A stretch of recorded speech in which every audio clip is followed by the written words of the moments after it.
எல்லாருக்கும் வணக்கம். இன்னைக்கு நாம பண்ண போற அனாலிசிஸ் ரொம்பவே ஸ்பெஷல். ஏன்னா இன்னைக்கு நாம பார்க்க போற பங்குகளை நாங்களா தேர்ந்தெடுக்கல. கரெக்ட். இது முழுக்க முழுக்க உங்களுக்கான ஒரு ஆய்வு. போன வீடியோக்கள்ல நீங்க காமெண்ட்ஸ்ல கேட்டிருந்த பங்குகளை எல்லாம் தொகுத்து அதுல இருந்து ஒரு 10 பங்குகளை இன்னைக்கு ஆழமா அலச போறோம். எங்களுடைய இந்த முயற்சிக்கு உங்க ஆதரவு காட்ட இந்த வீடியோவை லைக் பண்ணிட்டு சேனலுக்கும் சப்ஸ்கிரைப் பண்ணிடுங்க. ஒரு சின்ன வேண்டுகோள் மட்டும், கமெண்ட்ஸ்ல வர எல்லா பங்குகளுக்கும் எங்களால உடனடியா வீடியோ செய்ய முடியறதில்ல. ஆமா, அது ஒரு நடைமுறை சிக்கல். அதனால உங்களுடைய பங்கு சம்பந்தமான சந்தேகங்களுக்கு உடனடி பதில்கள் கிடைக்கணும்னா எங்களுடைய இலவச டெலிகிராம் சேனல்ல சேருங்க. அதோட லிங்க் கீழே டிஸ்கிரிப்ஷன்ல இருக்கு. சரி, முதல்ல நாம வாங்கலாம், அதாவது பை அல்லது சரிவுகள்ல வாங்கலாம், பை ஆன் டிப்ஸ் அப்படிங்கிற பார்வையில இருக்கிற பங்குகளை பார்க்கலாம். இந்த லிஸ்ட்ல 2 சுவாரஸ்யமான பங்குகள் இருக்கு. ஒன்னு ஹை growth ஸ்டோரி, இன்னொன்னு ஒரு கிளாசிக் வேல்யூ பிளே. முதல்ல நம்மில் பலரும் பயன்படுத்துற ஒரு ஆப் க்ரோ, அதாவது billion brains garage ventures limited. இப்போதைக்கு இந்தியாவோட மிகப்பெரிய டிஜிட்டல் இன்வெஸ்ட்மெண்ட் பிளாட்ஃபார்ம் இதுதான். ஸ்டாக்ஸ், மியூச்சுவல் ஃபண்ட்ஸ்னு எல்லாத்துலயும் இவங்க தான் மார்க்கெட் லீடர். அவங்களோட வளர்ச்சி எண்களை பார்த்து ஆச்சரியமா இருக்கு. கடந்த 3 வருஷத்துல அவங்க விற்பனை சராசரியா 150% வளர்ந்திருக்கு. முதல்ல பாசிட்டிவ்ஸை பார்க்கலாம். அவங்களோட வளர்ச்சி வெறும் விற்பனையில மட்டும் இல்ல. அவங்க யூசர்ஸ், அதாவது பயனர்கள் எண்ணிக்கை போன வருஷத்தை விட 27% அதிகமாகி இப்போ 19 மில்லியனை தாண்டிடுச்சு. அதே மாதிரி அவங்க நிர்வகிக்கிற சொத்துக்கள், அதாவது AUM, அது 33% உயர்ந்து 2.7 லட்சம் கோடியா இருக்கு. இது ஒரு பெரிய வளர்ச்சி. இதுல இன்னொரு ஆச்சரியமான விஷயம், FII, அதாவது வெளிநாட்டு முதலீட்டாளர்கள் இந்த கம்பெனில 57% பங்குகளை வச்சிருக்காங்க. இது ரொம்ப ரொம்ப அதிகம் இல்லையா? நிச்சயமா, இது கம்பெனியோட எதிர்காலத்தின் மேல அவங்களுக்கு இருக்கிற பெரிய நம்பிக்கையை காட்டுது. ஆனா இப்போ நீங்க கேட்ட கேள்விக்கு வருவோம், ஏன் விலை ஏறல? அதுக்கு காரணம் அதோட வேல்யூவேஷன். அதோட PE ரேஷியோ 60.4 இருக்கு. சிம்பிளா சொல்லணும்னா, அந்த கம்பெனி சம்பாதிக்கிற ஒவ்வொரு 1 ரூபாய்க்கும் நாம பங்குச்சந்தையில எவ்வளவு விலை கொடுக்க தயாரா இருக்குங்கிறது தான். இங்க 60.4னா க்ரோ சம்பாதிக்கிற ஒவ்வொரு 1 ரூபாய்க்கும் நாம 60 ரூபாய் விலை கொடுக்கணும்னு அர்த்தம். அதனால தான் வளர்ச்சி சூப்பரா இருந்தாலும் இத சரிவுகளில் வாங்கலாம், அது பை ஆன் டிப்ஸ் அப்படின்னு சொல்றாங்க. ஒருவேளை 140 ரூபாய்க்கு கீழே கிடைச்சா அது ஒரு நல்ல என்ட்ரி பாயிண்டா இருக்கலாம். ஓகே, அப்போ க்ரோ ஒரு high growth high valuation story. இதுக்கு நேர்மாறா குறைவான மற்றும் நடுத்தர வருமானம் இருக்கிறவங்களுக்கு வீட்டு கடன் கொடுக்கிற ஆவாஸ் ஃபினான்சியர்ஸ் நிறுவனத்தை பார்க்கலாம். இவங்களோட AUM, அதாவது கடன் புத்தகம் 16% வளர்ந்திருக்கு. 1.24% மட்டும்தான். எளிமையா சொன்னா, இவங்க கொடுத்த 100 ரூபாய் கடன்ல வெறும் 1.24 ரூபாய் தான் திரும்பி வராம போறதுக்கு வாய்ப்பு இருக்கு. இது ஒரு நல்ல கட்டுப்பாடு. இது ரொம்ப முக்கியமான கேள்வி. ப்ரொமோட்டர் பிளட்ஜ்னா கம்பெனியோட உரிமையாளர்கள் அவங்களோட சொந்த பங்குகளை ஈடா வச்சு கடன் வாங்கியிருக்காங்கன்னு அர்த்தம். இது ஏன் ஒரு ரிஸ்க்னா, ஒருவேளை அவங்களால அந்த கடனை திருப்பி கட்ட முடியலன்னு வச்சுக்கோங்க, கடன் கொடுத்தவங்க அந்த பங்குகளை ஓப்பன் மார்க்கெட்ல வித்துடுவாங்க. அப்படி நடந்தா திடீர்னு சப்ளை அதிகமாகி பங்கோட விலை பயங்கரமா சரியா வாய்ப்பு இருக்கு. ஆனா சில பேர் சொல்வாங்களே, ப்ரொமோட்டருக்கு தன்னோட பிசினஸ் மேல நம்பிக்கை இருந்தா அதை வச்சு கடன் வாங்கி இன்னும் வளர்க்க தானே பாப்பாங்க. இது ஒரு பாசிட்டிவான விஷயமா இருக்காதா? அது ஒரு பார்வைதான். சில நேரங்கள்ல அது உண்மையாவும் இருக்கலாம்.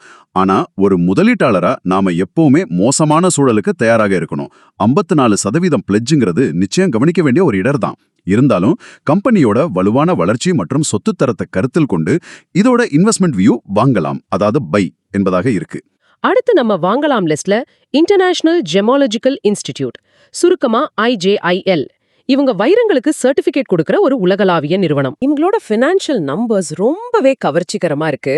வருவாய் 21%, லாபம் 18%ன்னு சீரா வளர்ந்திருக்கு.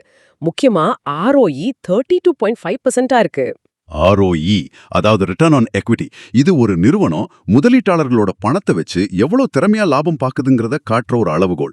IGILக்கு இது 32.5% இருக்குன்னா, முதலீட்டாளர்களோட ஒவ்வொரு 100 ரூபாய்க்கும் அவங்க 32.2% லாபம் பாக்குறாங்கன்னு அர்த்தம். இது ஒரு மிக திறமையான நிர்வாகத்தை காட்டுது.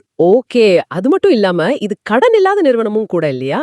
ஆமா, அதுவும் ஒரு பெரிய பிளஸ். இது ஒரு டெட் ஃப்ரீ நிறுவனம். அதனால இதோட இன்வெஸ்ட்மெண்ட் வியூ தெளிவா பை தான். நம்ம வாங்கலாம் லிஸ்ட்ல கடைசியா 5 ஸ்டார் பிசினஸ் ஃபினான்ஸ். இவங்க சிறு வணிகங்களுக்கு பாதுகாப்பான கடன்களை, அதாவது செக்யூர்ட் லோன்ஸ் வழங்குற நிறுவனம். இங்க நாம கவனிக்க வேண்டிய முக்கியமான விஷயம் அதோட வேல்யூவேஷன். இதோட PE ரேஷியோ வெறும் 14.9 தான். இதே துறையில இருக்கிற மத்த கம்பெனிகளோட ஒப்பிடும்போது இது ரொம்ப மலிவான விலையில கிடைக்குதுன்னு சொல்லலாம். லாப வளர்ச்சியும் நல்லா இருக்கு. ஆமா, லாபமும் வலுவா இருக்கு. அப்போ இதுல என்ன மைனஸ் இருக்கு? கிராமப்புற கடன் சந்தையில் இருக்கிற ரிஸ்க் ஒரு சவால். அது போக இங்கேயும் ப்ரொமோட்டர் பிளெட்ஜ் கொஞ்சம் அதிகமா இருக்கு. இது ஒரு பலவீனம். ஆனாலும் அதோட குறைவான மதிப்பீடு மற்றும் வலுவான லாபம் காரணமா முதலீட்டு பார்வை வாங்கலாம், அதாவது பை என்பதாகவே இருக்கு. பை லிஸ்ட்ல சில தெளிவான வாய்ப்புகள், சில ரிஸ்க்குகளோட இருக்கு. ஆனா எல்லா நல்ல கம்பெனிகளும் இதே மாதிரி மலிவா கிடைக்காது. சில பங்குகளை நாம சரியான விலைக்காக காத்திருக்க வேண்டியிருக்கும். அந்த மாதிரி ஹோல்ட் அல்லது அக்யூமுலேட் பார்வையில இருக்கிற சில பங்குகளை இப்ப பார்க்கலாம். முதல்ல டிவிஎஸ் சப்ளை செயின். இது ஒரு global supply chain management company. இவங்க கையில இப்போ சுமார் 6200 கோடி ரூபாய்க்கு ஆர்டர்கள் இருக்கு. இது ஒரு பெரிய பாசிட்டிவ்.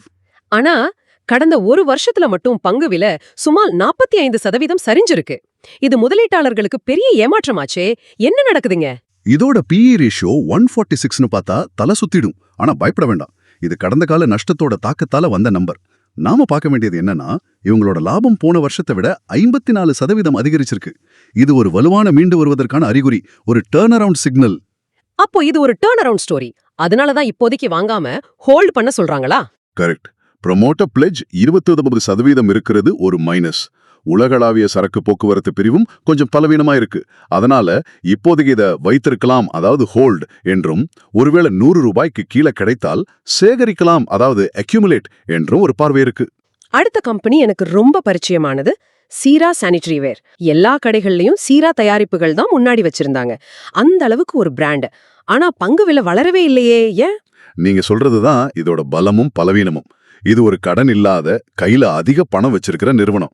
பிராண்ட் ரொம்ப வலுவானது. ஆனா கடந்த 5 வருஷமா இவங்களோட வளர்ச்சி ரொம்ப மந்தமா இருக்கு. குறிப்பா ரீட்டைல் விற்பனை ரொம்ப பலவீனமா இருக்கு. இதனால வெளிநாட்டு முதலீட்டாளர்கள் FII தொடர்ந்து பங்குகளை வித்துட்டு வராங்க. வளர்ச்சி இல்லாத ஒரு கம்பெனில ஏன் முதலீட்டாளர்கள் இருக்கணும்? பொருளாதாரம் மீண்டு வரும்போது, ரியல் எஸ்டேட் துறை சூடு பிடிக்கும் போது இவங்களோட விற்பனையும் அதிகரிக்க வாய்ப்பு இருக்கு. அது வரைக்கும் பொறுமையா இருக்கிறவங்க இத வைத்து இருக்கலாம், அதாவது ஹோல்ட் அப்படிங்கிறது தான் பார்வை. வலுவான பிராண்ட் பத்தி பேசும்போது இதை விட ஒரு வலுவான பிராண்ட் இருக்க முடியுமா? IRCTC ரயில் டிக்கெட் புக் பண்ணாதவங்க யார் இருக்கா? இது ஒரு மொனோபலி பிசினஸ். அப்போ இது கண்ணை மூடிட்டு வாங்கக்கூடிய ஒரு பங்கு தானே. இதுல என்ன ரிஸ்க் இருக்க முடியும்? பெரும்பாலான ரீட்டைல் இன்வெஸ்டர்ஸ் இப்படிதான் நினைக்கிறாங்க. மொனோபலி, அதிக லாப வரம்பு, கடன் இல்லாத நிறுவனம் எல்லாம் சூப்பர். ஆனா இது ஒரு பொதுத்துறை நிறுவனம். இங்க இருக்கிற மிகப்பெரிய ரிஸ்க் பாலிசி ரிஸ்க். பாலிசி ரிஸ்க்னா? அரசாங்கம் தான் இதோட முதலாளி. அரசாங்கம் நினைச்சா எப்போ வேண்டாலும் இவங்களோட கொள்கைகளையும் மாற்றலாம். லாபத்தை குறைக்க சொல்லலாம், இல்ல வேற ஏதாவது கட்டுப்பாடுகளையும் கொண்டு வரலாம். ஓ, அப்போ ஒரு அரசாங்க கம்பெனிக்கு அரசாங்கமே பெரிய ரிஸ்கா? ஆமா. இதனாலதான் இத ஆக்ரோஷமா வாங்காம சந்தை சரியும் போது கொஞ்சம் கொஞ்சம் தான் சேகரிக்கலாம், அதாவது அக்யூமுலேட் அப்படிங்கிறாங்க. ஓகே, அடுத்து கிறிசில், இந்தியாவோட நம்பர் 1 கிரெடிட் ரைட்டிங் நிறுவனம். இவங்களோட லாப வரம்பு ரொம்ப வலுவானது. இந்தியாவை தாண்டி உலக அளவுலயும் விரிவடைறாங்க. ஆனா ஒரே ஒரு பிரச்சனை, அதோட வேல்யூவேஷன். PE ரேஷியோ 48ல இருக்கு. இது அதோட வரலாற்று சராசரியை விட அதிகம். சிம்பிளா சொன்னா இது ஒரு நல்ல கம்பெனி, ஆனா மலிவான விலையில இல்ல. அதனால ஏற்கனவே வச்சிருக்கிறவங்க வைத்திருக்கலாம், அதாவது ஹோல்டு. இதே கதை தான் ரெட் டேப் LTDக்கும் பொருந்துமா? காலணிகள் மற்றும் ஃபேஷன் துறையில ஒரு பிரபலமான பிராண்ட். ஏற்குறையா அதே மாதிரிதான். பிராண்ட் வலுவா இருக்கு. ROE 26%ங்கிறது ரொம்ப சிறப்பான விஷயம். ஆனா கடுமையான போட்டி காரணமா இவங்களோட லாப வரம்புல அழுத்தம், மார்ஜின் பிரஷர் இருக்கு. இது லாப வளர்ச்சியை பாதிக்கலாம். அதனால இதுவும் ஒரு சாலிடான ஹோல்டு. இப்போ இந்த ஆய்வோட மிக முக்கியமான பகுதிக்கு வந்திருக்கும். இது ஒரு சிறந்த பாடம் நினைக்கிறேன். Dixon Technologies. இதோட வளர்ச்சி எண்கள் நம்ப முடியாத அளவுக்கு இருக்கு. ஆனா இன்வெஸ்ட்மெண்ட் வியூ செல் அவாய்ட். இது எப்படி சாத்தியம்? ஆமா, ஒரு பங்கின் வளர்ச்சி மட்டும் முக்கியம் இல்ல, நாம அதுக்கு என்ன விலை கொடுக்கறோங்கிறது எவ்வளவு முக்கியம்னு புரிய வைக்க இது ஒரு பர்ஃபெக்ட் உதாரணம். டிக்சன் இந்தியாவோட மிகப்பெரிய எலக்ட்ரானிக்ஸ் உற்பத்தி சேவை, அதாவது EMS நிறுவனம். நம்ம கையில இருக்கிற பல மொபைல் போன்ஸ், டிவிகள் இவங்க உற்பத்தி செஞ்சதுதான். இவங்களோட வருவாய் 29%, லாபம் 37%ன்னு ராக்கெட் வேகத்துல வளர்ந்திருக்கு. இதுல என்ன தப்பு இருக்க முடியும்? எனக்கு எந்த பிரச்சனையும் தெரியலையே. பிரச்சனை நாம கொடுக்கிற விலையில தான் இருக்கு. டிக்சனோட PE ரேஷியோ எவ்வளவு தெரியுமா? 133. 133? நம்பவே முடியல. அதாவது அந்த கம்பெனி சம்பாதிக்கிற ஒவ்வொரு 1 ரூபாய்க்கும் நாம 133 ரூபாய் கொடுக்கணுமா? அதேதான். இதைத்தான் எக்ஸ்ட்ரீம்லி ஓவர் வேல்யூடுன்னு சொல்றது. இவ்ளோ பெரிய விலை கொடுக்கணும்னா அந்த கம்பெனியோட லாபத்திறன் அந்த அளவுக்கு அதிகமா இருக்கணும். ஆனா டிக்சனோட ROE, அதாவது முதலீட்டாளர்கள் பணத்தை வச்சு அவங்க பாக்குற லாபம், வெறும் 8.7% தான். இப்ப புரியுது. அதாவது ஒரு லக்ஸரி காருக்கான விலையை கொடுத்துட்டு ஒரு சாதாரண காரோட பெர்ஃபார்மன்ஸை வாங்குற மாதிரி இருக்கு. வளர்ச்சி இருக்கு, ஆனா அந்த வளர்ச்சிக்கு நாம கொடுக்கிற விலை அந்த கம்பெனியோட உண்மையான செயல்திறனை விட பல மடங்கு அதிகமா இருக்கு. சரியான ஒப்பீடு. அதுதான் இங்க இருக்கிற மிகப்பெரிய ரிஸ்க். வளர்ச்சி இருக்கு, ஆனா அந்த வளர்ச்சிக்கு நாம கொடுக்கிற விலை மிக மிக அதிகம். இந்த மாதிரி பங்குகள்ல ஒரு சின்ன எதிர்மறை செய்தி வந்தா கூட விலை பயங்கரமா சரியும். அதனால எவ்வளோ பெரிய வளர்ச்சி இருந்தாலும் இந்த வேல்யூவேஷன்ல இது ஒரு தெளிவான விற்கவும் தவிர்க்கவும், அதாவது செல் அவாய்ட் பார்வை கொண்ட பங்கு. இது ஒரு அருமையான பாடம். ஆக இன்னைக்கு நாம 10 பங்குகளை பார்த்தோம்.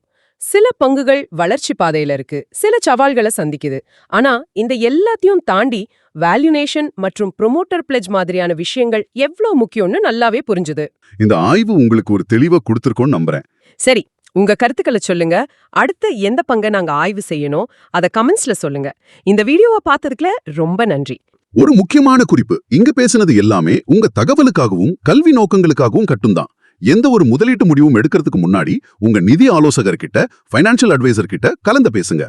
மீண்டும் அடுத்த ஆய்வில் சந்திப்போம். நன்றி.